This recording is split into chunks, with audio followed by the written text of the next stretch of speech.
classroom.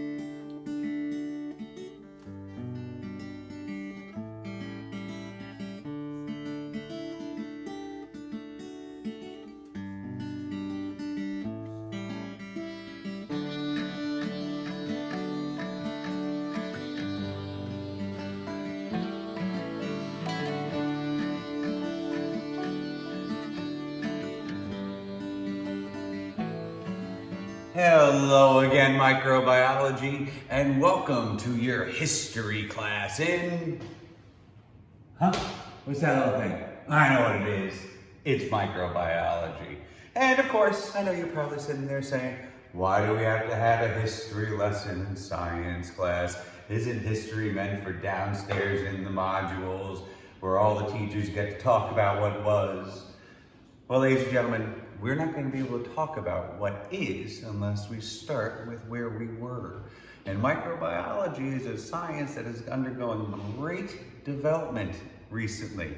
And it has been around for hundreds of years, but it really did take a long time to figure out that this little stuff that's invisible to the naked eye is as important as it really seems to be.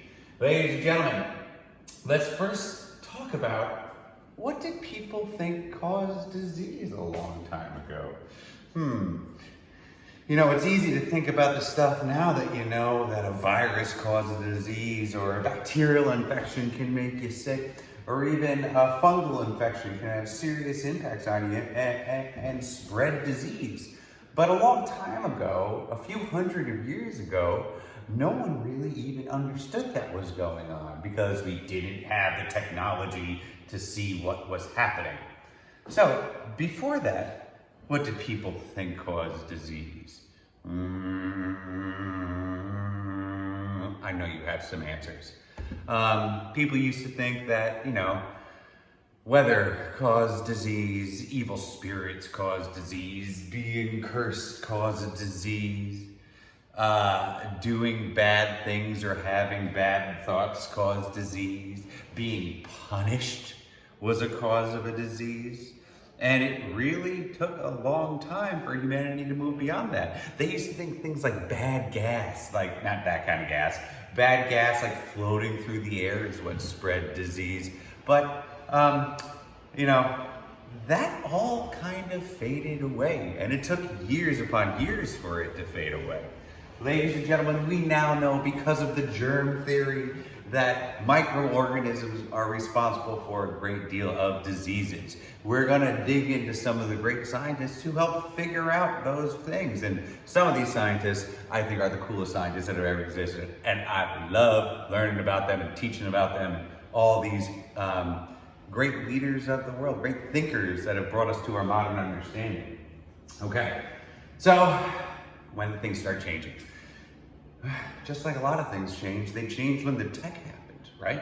You need technology to move us forward so that we could look around and see the world as it is instead of the world that we want to be. Boys and girls, it all began with the microscope. And the microscope they were using wasn't like the microscopes you might have seen in class before. It was just a lens. And it turns out the ability for people to make lenses, I know you might think it's so important for a microscope, but I also know a lot of people who use lenses all the time in order to see. My mom and my dad both have eyeglasses. I'm pretty sure I'm going to need eyeglasses too. Last time I got my eyes checked, the letters were a little blurry, but I was able to figure it out.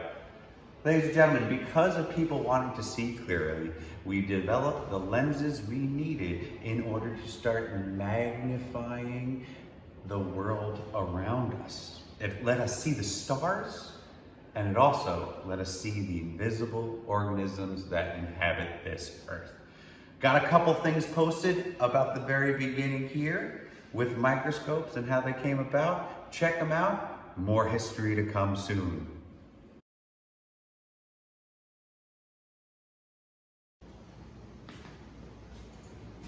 Will you be my lab partner?